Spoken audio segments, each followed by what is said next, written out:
Domnule Don, Da. ești pregătit? Imediat.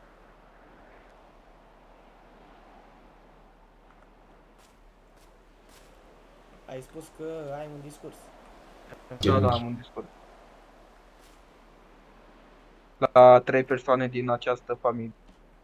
Spune. Prima o să fie Edi Corduneanu. Să-i bag multă muie în gură.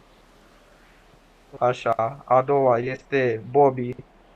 Să mă piși pe el de lache, că îl lăchesc la orice oră și îi dau la muie.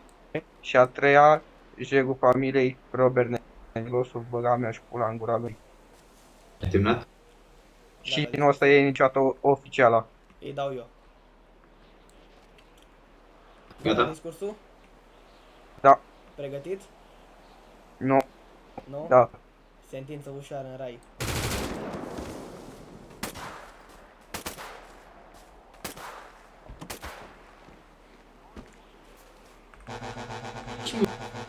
N-am cum să-și dea moartea, mă, pe